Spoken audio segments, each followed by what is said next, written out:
Meus amigos, meus irmãos,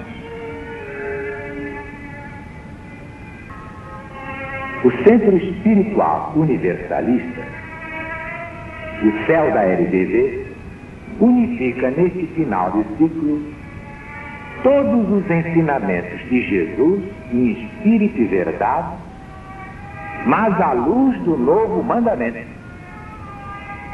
Nenhum sectarismo, nenhum ecletismo, nenhum hibridismo, porque a verdade não é híbrida, não é sincrética, não é eclética, não é sectária. A doutrina do céu é exatamente a doutrina do Cristo de Deus, acima de todas as perversidades geradas pelas religiões humanas, diletas filhas de Satanás ou do Anticristo.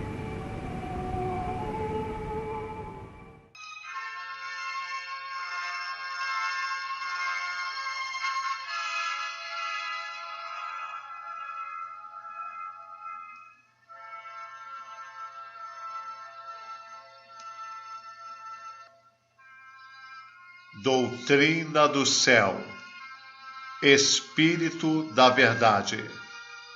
Alziro Zaru responde. A lição de hoje é Tempestade Aplacada, publicada no jornal Gazeta de Notícias, no dia 2 de agosto de 1970.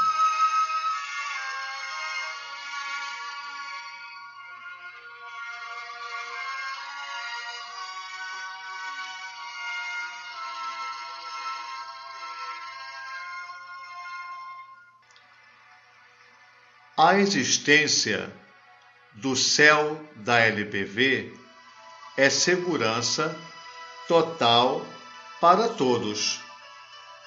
A simples leitura destas lições afasta o medo que persegue as criaturas de Deus neste mundo. Como explica o Espírito da Verdade a passagem evangélica da tempestade aplacada?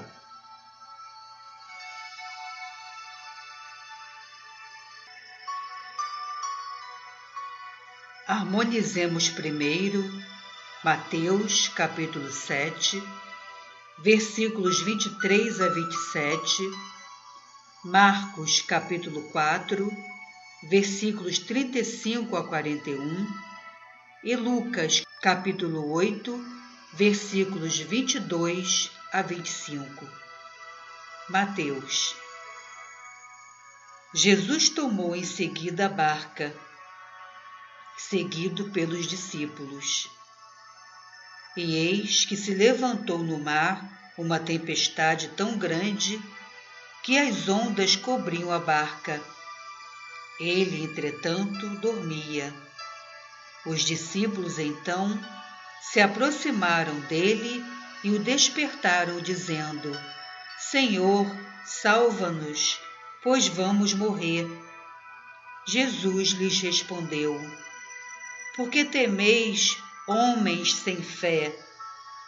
E, levantando-se, mandou que os ventos e o mar se aquietassem, e logo se fez grande bonança.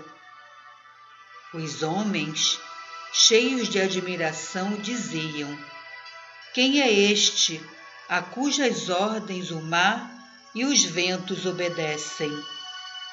Marcos.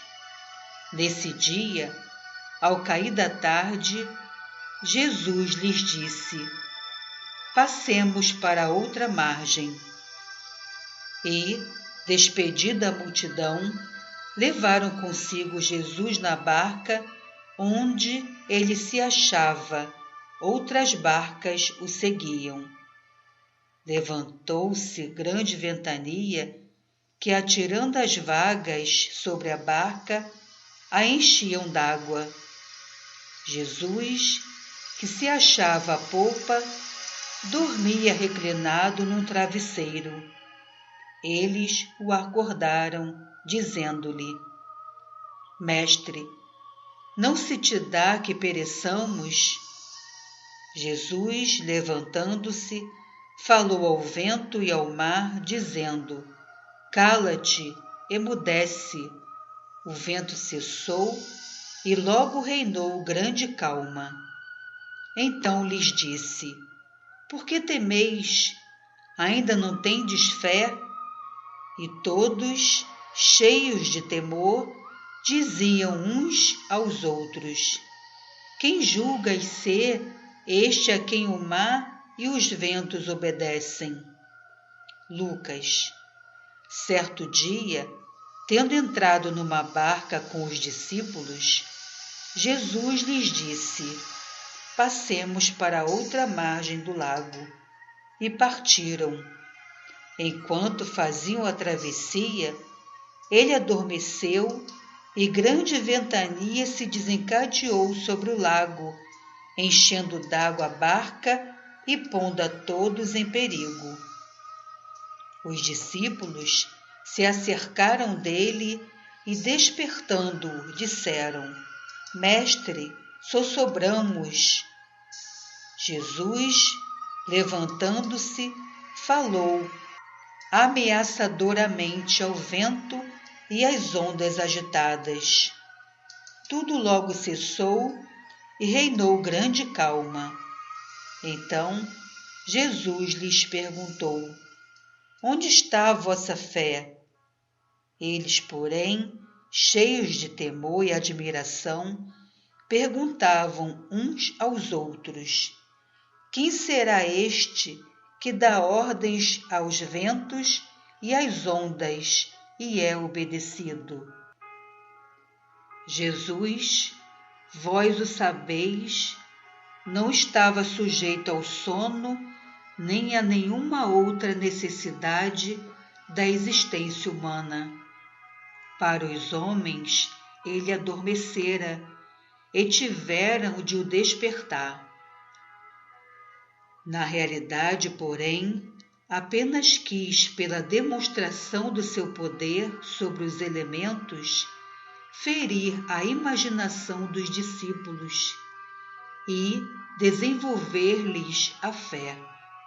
Os espíritos encarregados das águas e dos ventos, obedecendo-lhe como todos os outros, tudo prepararam para produzir o terror nos discípulos daquele que também era seu mestre, e cumpriram docilmente suas ordens, quando ele mandou que toda a agitação cessasse.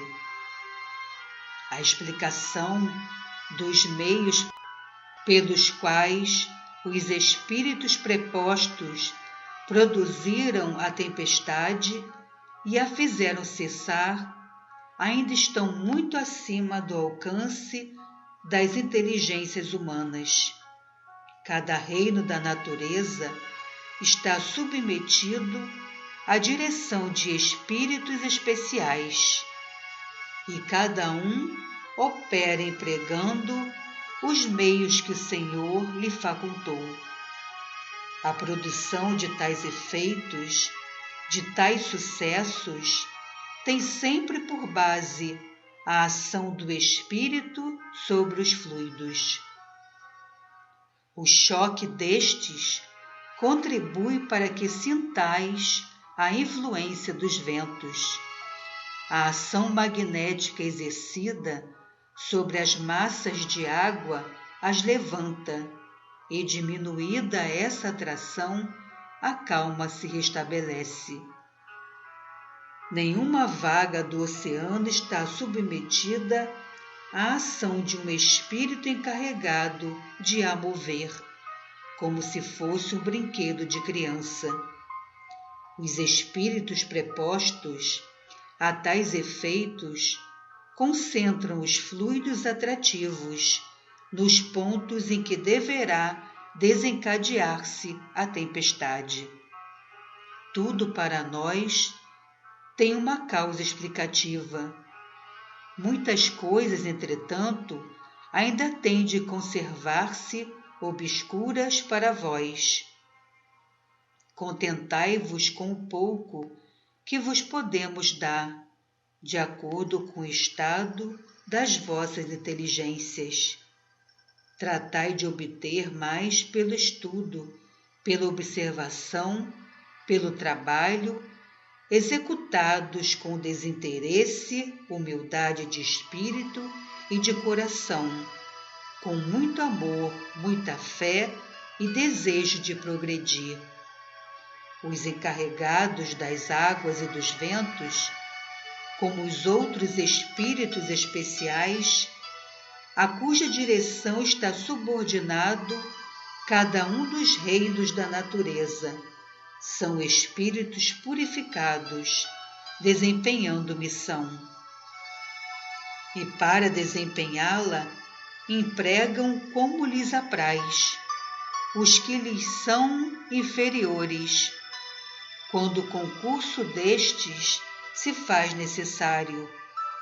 Já vos dissemos que tudo é magnetismo em toda a natureza, ação e atração magnéticas, sobrepostas à ação espiritual.